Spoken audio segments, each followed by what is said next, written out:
पाकिस्तान की जो submarine wing है नेवी का, वो अब ऑपरेशनल नहीं रह गया, लगभग नहीं के बराबर ऑपरेशनल रह गया।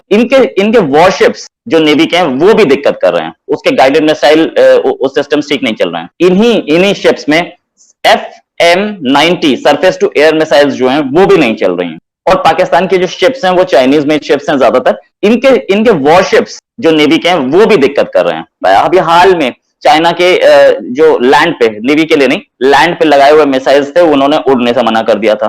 तो उड़ने से मना कर दिया था तो फिर वहां पे भेजा गया कि ये उड़ते ही नहीं है यार, ये कैसे तुमने मिसाइल भेजती है। तो वहां से बुलाए गए टेक्नीशियंस, वो टेक्नीशियंस अभी तक काम कर रहे हैं उस पर, वो अभी तक ऑपरेशनल नहीं हो पाए। ये जो इंटीग्रेटेड बैटल ग्रुप्स है जो इंडियन आर्मी अभी लेके आ रही है, उन्होंने कहा कि हम कोशिश करेंगे कि पाकिस्तान की जो न्यूक्लियर है वो भी ना चले और हम पाकिस्तान का एरिया भी कैप्चर करें। उसके बाद चाइना के फ्रिगेट्स जो उन्होंने खरीदे थे, PNS सैफ और PNS जुल्फिकार, उनके साथ ये प्रॉब्लम है, उनकी एयर डिफेंस कैपेबिलिटी बड़ी लिमिटेड है। तो वो भी इस समय ऑपरेशनल तो हैं लेकिन वो बहुत अच्छा काम नहीं कर पा रहे हैं।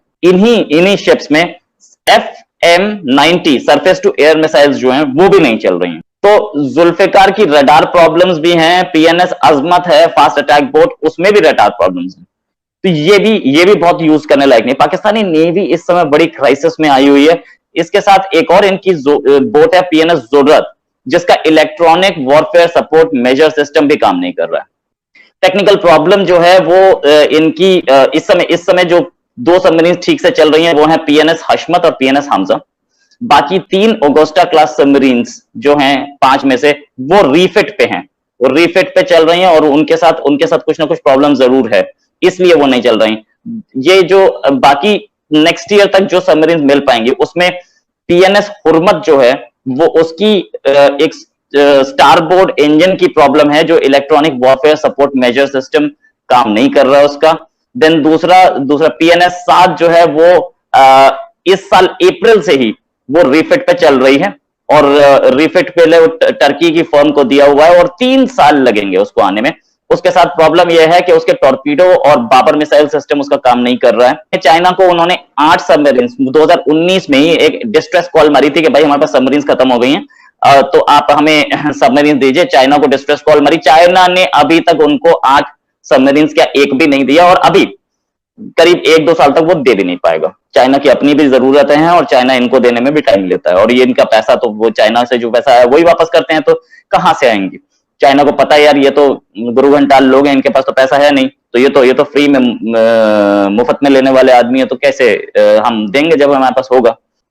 तो ये जो कहानियां हैं और ऊपर से जो इनकी सबमरीन्स हैं वो पुरानी भी हो चुकी हैं। PNS खालिद है वो करीब 22 साल पुरानी है, PNS 7 जो है वो करीब 20 साल पुरानी है। अभी हाल में चाइना के जो लैंड पे, नेवी के लिए नहीं, लैंड पे लगाए हुए मिसाइल्स थे, उन्होंने उड़ने से मना कर दिया था।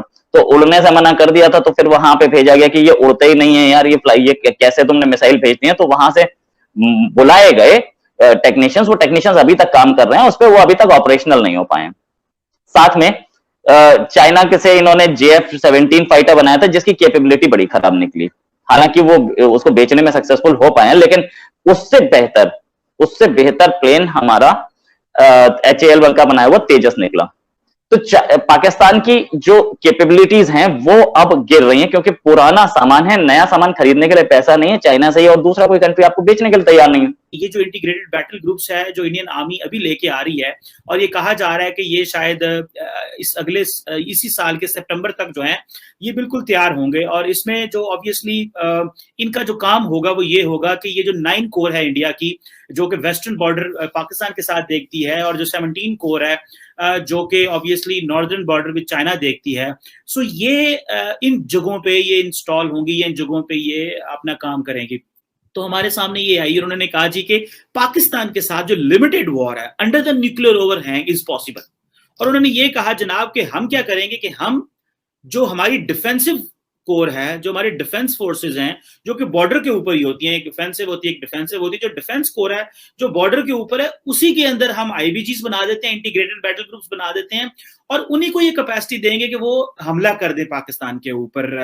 इसमें हम पाकिस्तान की कुछ जो है वो टेरिटरी कैप्चर कर लेंगे या उनको नुकसान पहुंचाएंगे, एक्टिवेट हो। हम क्या करेंगे कि हम हमारा जो है एक हम और साथ में इस कोल्ड स्टार डॉक्ट्रिन में ये भी कहा गया कि हम जो लिमिटेड वॉर करेंगे पाकिस्तान के साथ अंडर द न्यूक्लियर ओवरहैंग।